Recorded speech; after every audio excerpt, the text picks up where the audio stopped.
Somebody told you that you were too much. Maybe they used those exact words.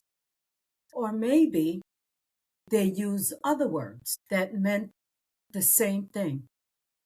Too sensitive, too intense, too emotional, too ambitious, too loud, too deep, too complicated, too serious, too everything that made you exactly who you are. And because it came from someone whose opinion mattered, a parent, a teacher, a partner, a pastor, a community, you did not argue with it. You absorbed it. And then you spent years, maybe decades, making yourself smaller, quieter, less, trying to fit into spaces that were never designed for the full version of who you actually are. I want to say something to you today that I needed someone to say to me years before I finally understood it for myself. You were not too much. You were given to people who were not enough. People whose own woundedness, limitation, and capacity could not hold the fullness of who God made you to be. And their ability and their inability, I should say, to hold you was never a verdict on your value. It was a reflection of their limitations. My name is Dr. Grace, registered nurse, nurse educator, keynote speaker, ministry leader, and a woman who spent years making herself smaller because she understood before she understood that smallness was never what God had in mind. Welcome to Reclaiming the Light Within, and I thank you for joining me on this episode. Let's talk about what rejection actually does I want to talk about rejection today. Not as an emotional experience, though it certainly is, right? It certainly is that. But I want to talk about it as a clinical and identity level event. Because I think when we understand what rejection actually does to a person at a deeper level, we stop dismissing its effects and start taking its healing seriously. When rejection comes from a significant source, particularly in childhood or in formative relationships, it does not just hurt, it teaches. It teaches the nervous system that certain parts of who you are dangerous to express. That the authentic self, the full, unedited, God designed version of you is too risky to bring into relationships and spaces where you need to be accepted and safe. So the self begins to edit, to manage, to present only the parts that have been deemed acceptable, whilst keeping the rest carefully hidden. And over time, guys, over years and decades of this editing, the person loses contact with the unedited version. They forget what they actually think, feel, want, and believe when they are not performing for acceptance. In the nursing world, we understand that chronic stress responses, including the ongoing stress of suppressing authentic self-expression, have measurable physiological effects, right? This have measurable physiological effects, such as elevated cortisol, suppress immune function, increase inflammatory markers. The body pays a biological price for the ongoing performance of a self that is smaller than the actual self. And spiritually,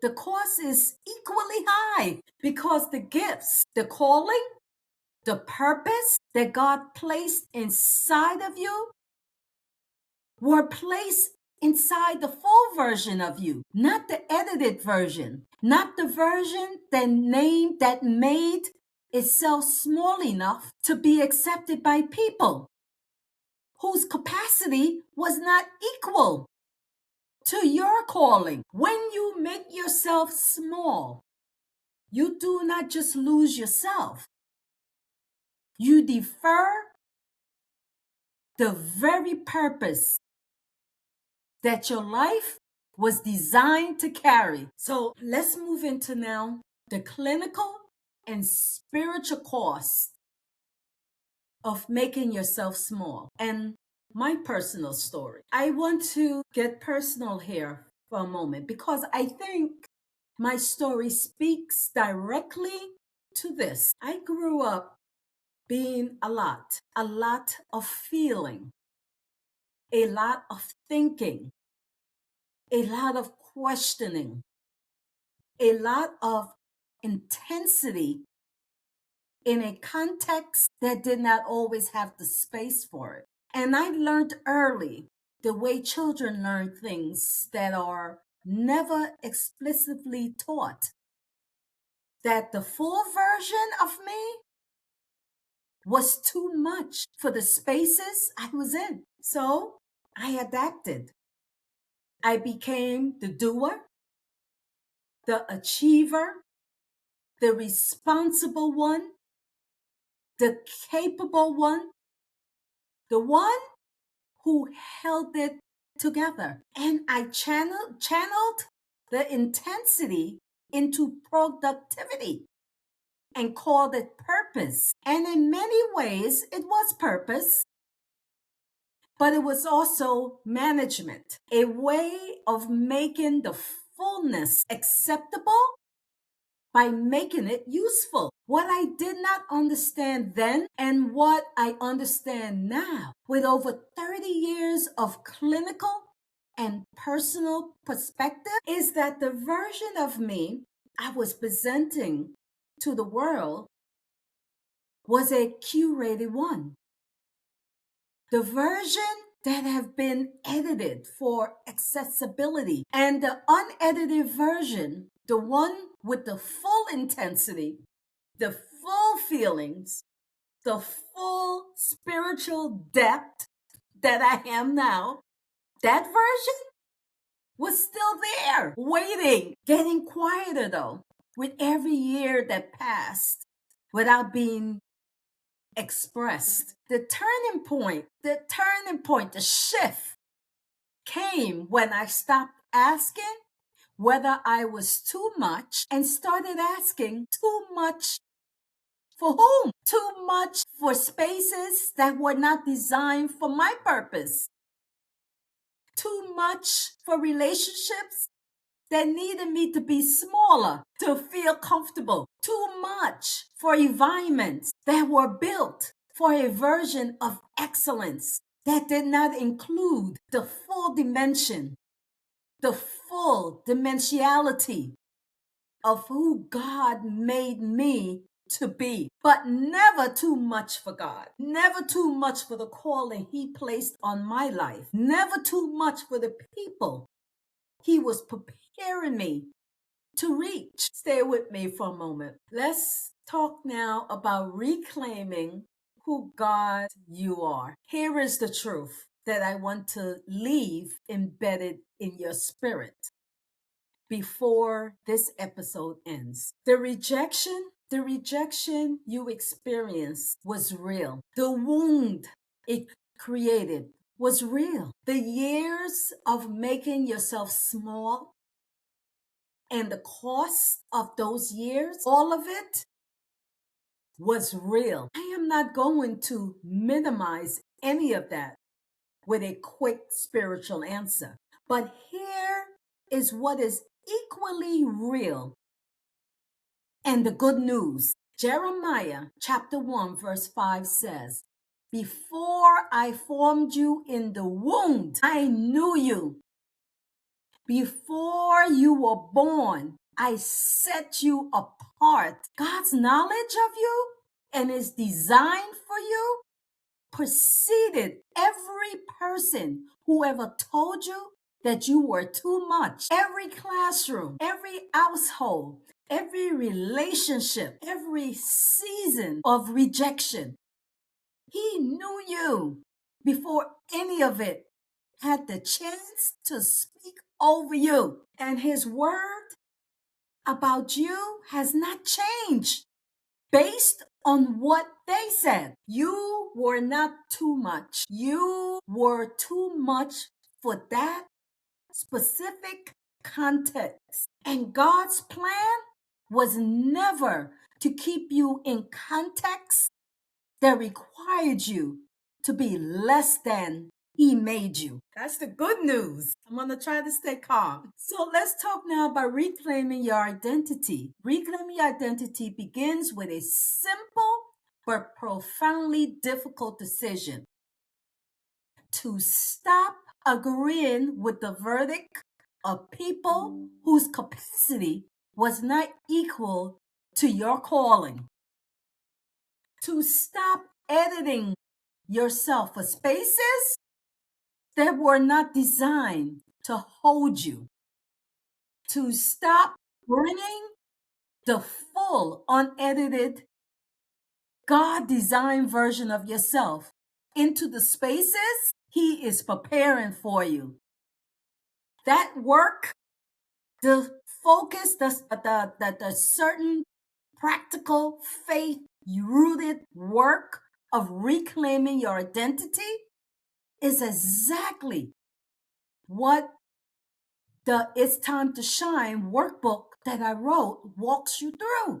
The identity section of the Shine framework, SHINE, speaks to and addresses the lies that rejection planted and gives you a structured process for replacing them word for word with what God actually says about you. The links are in the description. Take the next step today. And right now, let us pray. Let us close with prayer. Join me as I pray. Bow your heads, clear your head, any thoughts, open your heart. Father, I am bringing every person watching this right now who has spent years making themselves smaller than you made them. For every person who absorbed someone else's limitations as their own definition, every person who edited the fullness of who they are because the fullness was not welcome in the spaces they needed to be. Speak to that, Father. Speak to that wound right now, not with condemnation for the years of smallness, but with invitation into the fullness that was always waiting. Let them hear, Father, perhaps for the first time in a way that reaches past the mind and into the places where the wound actually lived. That they were never too much, that the fullness you placed inside of them was intentional, that the calling on their life requires every part of who they are, including the parts they have been hiding. Restore what rejection took. Reclaim what smallness cost and release them into the fullness of expression of everything you made them to be, Father. In Jesus' name, I pray this. Continue to lead and direct us, cover and protect us. And thank you, Father, for your daily grace, mercy, and provision. In Jesus' name, I pray this. Amen, amen, and amen. I want to thank you for watching Reclaiming the Light Within. If this episode spoke to something you have been carrying, share it with someone who needs to hear today that they were never too much. Subscribe to this channel. Leave a comment below. And I will see you again in the next episode. Be blessed, everyone.